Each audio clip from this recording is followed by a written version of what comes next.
Bienvenidos a Entrevistas Cascabel. Hoy tenemos el placer de tener con nosotros al economista Juan Carlos Jácome Ruiz, presidente que fue del directorio de la Corporación Financiera Nacional, un hombre entendido en todo lo que son negociaciones de orden internacional y del manejo de política económica internacional y nacional de nuestro país.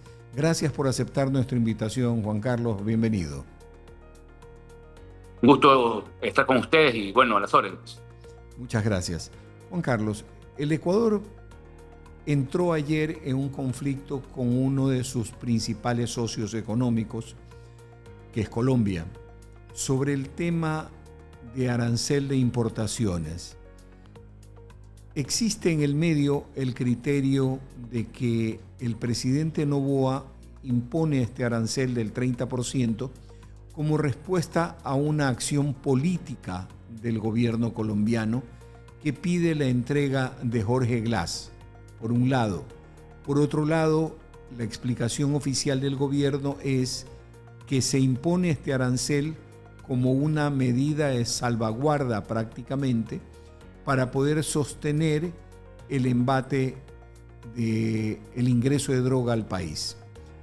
Cualquiera que sea, ¿usted considera que la medida en un momento dado entre nuestros dos países podría tener qué tipo de efectos?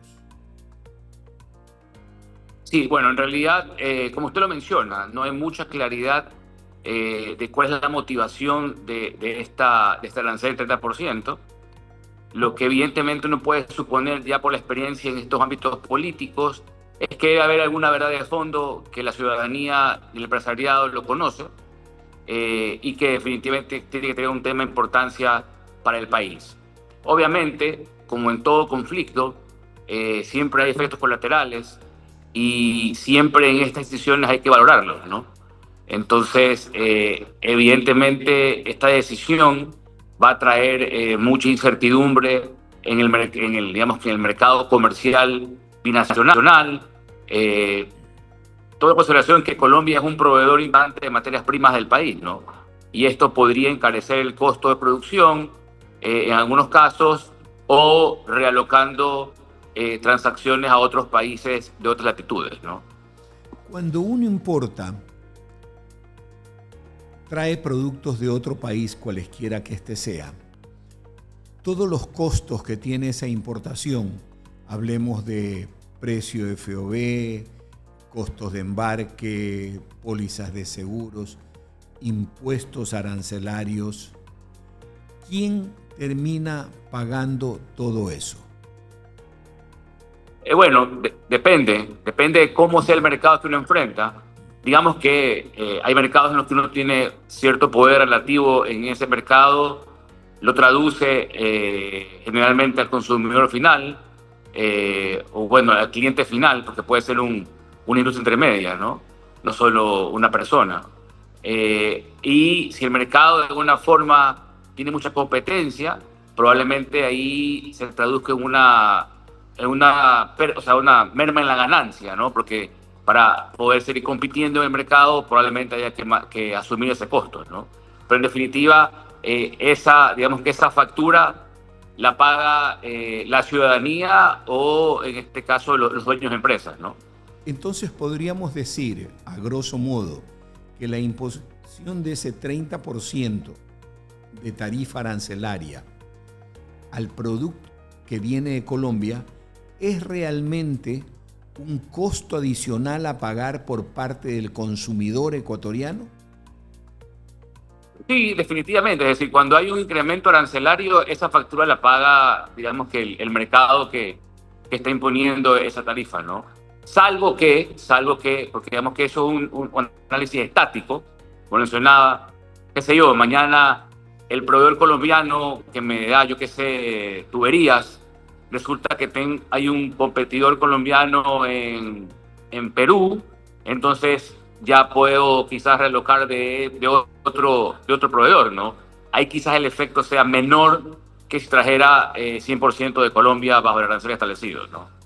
Claro, estaríamos hablando de que tenemos la oportunidad de proveedores diferentes, con orígenes diferentes. Que de hecho esto pasó, hacer una analogía, ¿no? No es que somos comparativamente lo mismo, cuando Estados Unidos impuso las tasas arancelarias al resto del mundo, sí, en el Día de la Liberación, como lo llamaron allá, mucho del consumo interno americano que provenía de Canadá, México, fue reubicado a otros países, por ejemplo a Brasil. Brasil fue uno de los ganadores de esas políticas arancelarias, ¿no?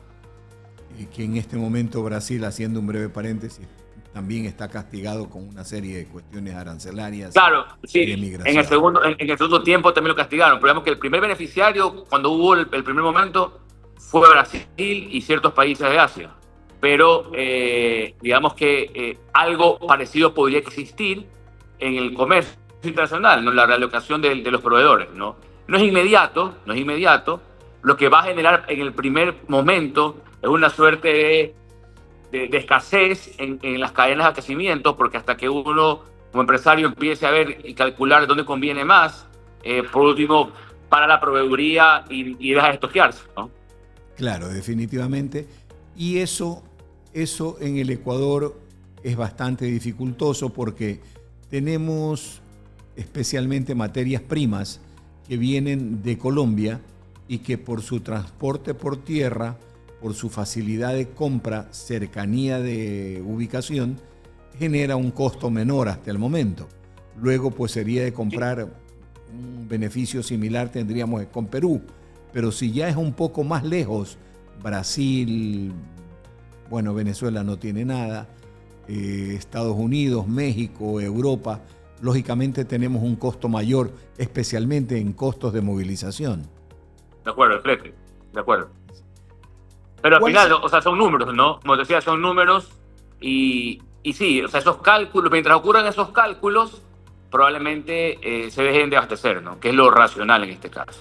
Ahora, la escalada que se dio a partir de la imposición del 30%, esto es, sobre tasa en el uso del oleoducto, eliminación del tema energía eléctrica por parte de Colombia y el Ecuador, todo este entorno, ¿usted cree que se justifica a partir de lo que dice el gobierno de que es la justificación?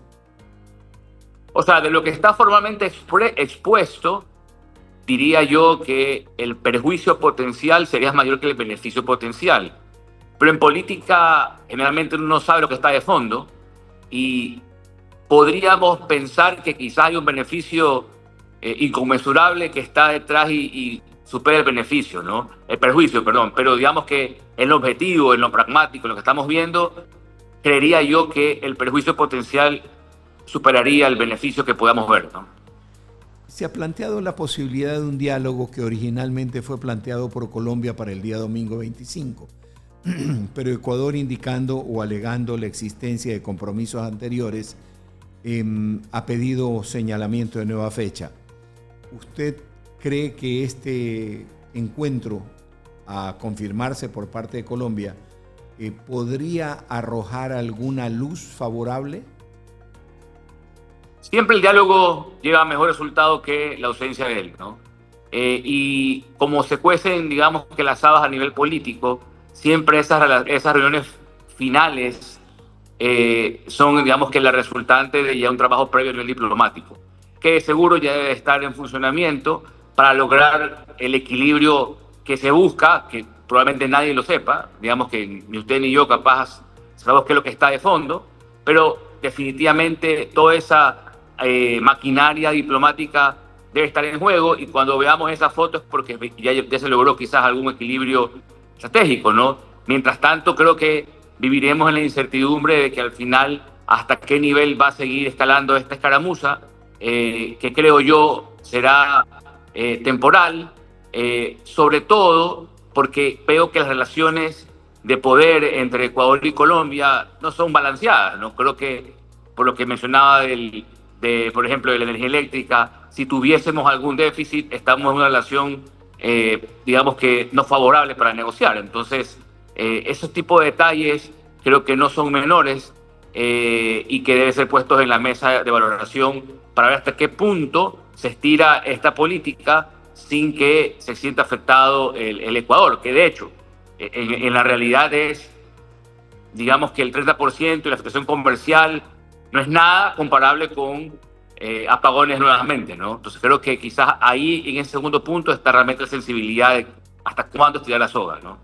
¿Hasta qué nivel debió haber sopesado primero todos estos factores el presidente Noboa antes de haber anunciado la tasa arancelaria del 30%? O sea, yo creo que siempre un gobernante, antes de emitir un comunicado, tiene que haber evaluado todos estos matices previamente, ¿no? Creo yo, espero que haya sido así, que su equipo de trabajo le hizo este dossier de información para que él se tomase la decisión correcta, ¿no? Poco sabemos el día a día del gobierno. Sabemos, yo no estoy en el día a día, más que nada mi comentario es conceptual. Espero que en la práctica haya ocurrido así, ¿no? La línea política que ha seguido el gobierno de relación con Colombia ¿podría haber sido un antecedente para esta decisión? A ver, a nivel político siempre hay mucha declaratoria y a veces la práctica dice algo diferente. Y de hecho yo creo que, o sea, fuera de este episodio, ha habido mucho comentario temporal, de ida y venida, pero en la práctica siempre se han mantenido relaciones cordiales. De hecho, si no fuese así, no tuviésemos abastecimiento de energía eléctrica de parte de ellos, ni hubiese habido tratos cordiales previamente en acciones de cooperación. Entonces, yo creo que siempre lo que se dice, a veces hay que un poco matizarlo con lo que los hechos nos pueden revelar. Entonces, hasta antes de este episodio, sí, yo creo que el presidente de Colombia, el presidente de Ecuador, manejan narrativas particulares de acuerdo a su pensamiento. Hay algo de, digamos que mediático, de redes, pero en la práctica siempre ha fluido la relación. Los hechos lo evidencian así, a pesar de los pequeños, digamos que, momentos que ha habido ásperos, ¿no? Pero siempre ha fluido. Y en todo caso, yo espero que este evento sea algo similar, así de sencillo. Dada ese antecedente político, se avisora que dentro de poco habrá cambio de gobierno en Colombia, habrán elecciones en Colombia, cambios para el 2027, si no me equivoco, la posesión del nuevo presidente, pero elecciones ya en la mitad del año. ¿Usted cree que deberíamos de apurar la solución o tendríamos la capacidad de esperar hasta que se nombre un nuevo presidente? Bueno, la verdad que ahí ya es un poco elucubrar, ¿no? El problema hay que resolverlo en este momento, o de hecho nosotros como ecuatorianos debemos buscar que se resuelva lo que esté pasando realmente, porque digamos que la decisión es ahorita, ¿no? Dilatarlo podría quizás tener una implicación, como lo mencionamos al inicio, ¿no? Ciudadano y empresarial que capaz nos pueda afectar el bienestar del ecuatoriano, ¿no? Claro. Bueno, le agradezco profundamente su opinión. Sabemos que es un tema delicado y esperemos que se desarrollen en los próximos días otros eventos para que los podamos comentar. Seguro que sí, siempre las órdenes. Un fuerte abrazo y un abrazo también a su distinguida audiencia. Muy gentil, economista. Gracias. Estuvo con nosotros Juan Carlos Jacome Ruiz, economista, quien fuera presidente de la Corporación Financiera Ecuatoriana. Volvemos luego con otras entrevistas sobre este y otros temas de actualidad. No se olviden de sintonizarnos a través de YouTube, Facebook, Instagram, TikTok, con sus diferentes apariciones en redes. Gracias.